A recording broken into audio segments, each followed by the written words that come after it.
What's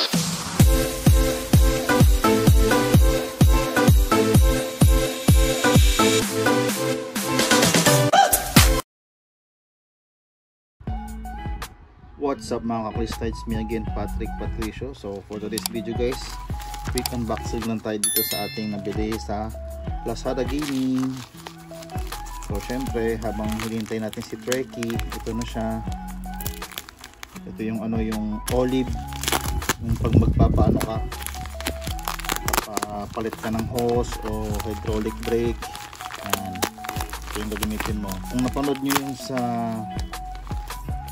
yung pag-review ng hydraulic brake set ng Shimano M6100, so nakita mo dun sa hose yung kung anong olive ang gagamitin mo. So ano dito siya guys, okay? So ano siya laman, okay? So ayan siya, yan, BH90 tsaka BH59, okay? Pero syempre ang gagamitin natin is yung para sa atin, kung ano yung tugma dun sa atin. Page 59 natin yung sa atin, nakalimutan ko tuloy. So anyway, at least meron tayo dito. Ayun o. So ang brand niya is, may brand pa siya, ayun o, ZTTO. So parang yung kagus ko na 11T. Tama ba? 11T ba yun? Ayan o. So ito yung ginagamit sa pag fit ng mga sa hydraulic hose natin. Okay, sa pag pinapasok to may sa natin sa lever, okay, o sa brake caliper natin, okay. So ito yung pinagkaiba nila. So kuha tayo ng bawat isa, okay. So tara.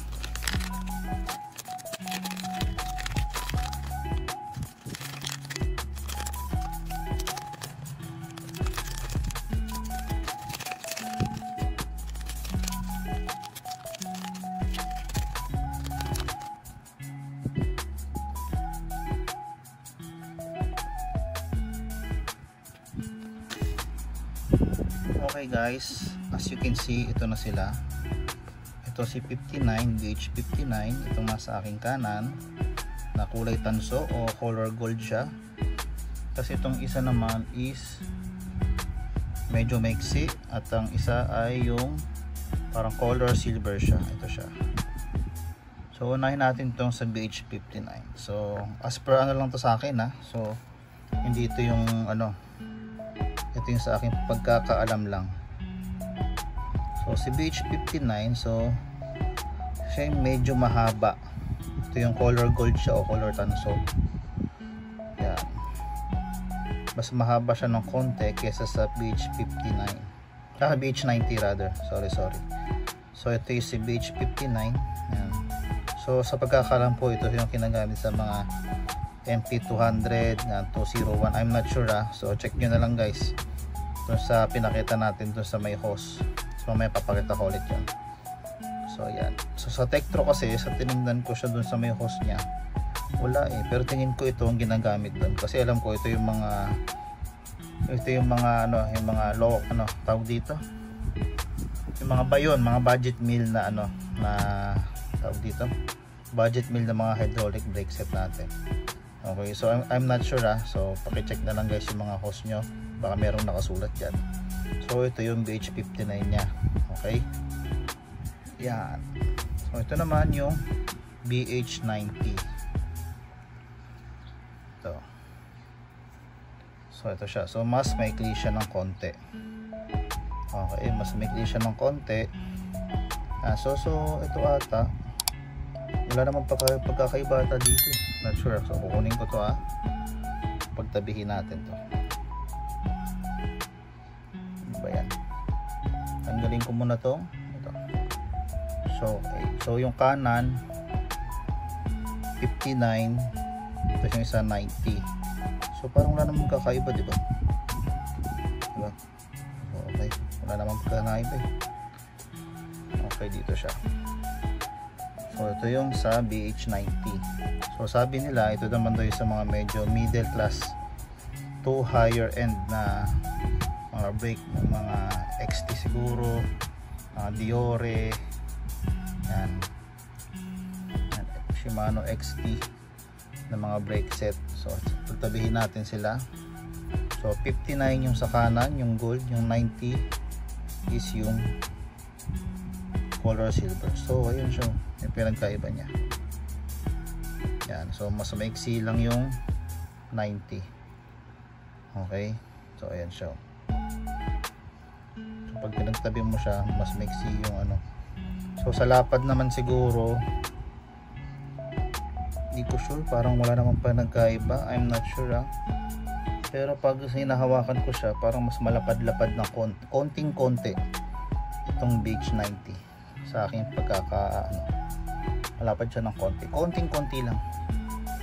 Okay, yeah. So paano nyo ba malalaman ulit yung gagamitin nyo? Syempre ayaw nyo namang bumili ng boat. So yan ang nangyari sa akin, kasi nga bumili ako nung brake, yung hydraulic brake natin na ano siya, nung nasa Saudi pa tayo. So hindi ko pa alam kung paano i-check yung olive niya.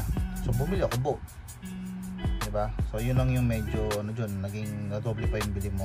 So kaya tingnan nyo muna mabuti yung sa inyo, kung para isa na lang ang bibili nyo, kung 59 or yung 90.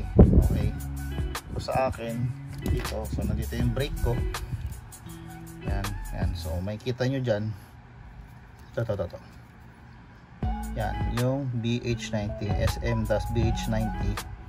So yan yung gagamitin natin sa pag-install, kasi nandito na si Trek So i-install na natin ngayon.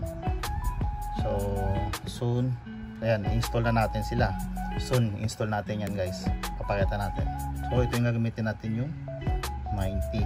Okay, so BH90 yung gagamitin natin, yung silver siya na medyo maiksi, na medyo malapad-lapad. Kasi yan ang nakalagay sa ating hose. Kasi ito maiksi yata to. Ito yung sa front. So ito hindi mo na puputulin to. Puputulin ko na lang yung sa likod. Kasi naka-internal kasi yung nakita niyo yung aking so pakita na nga natin.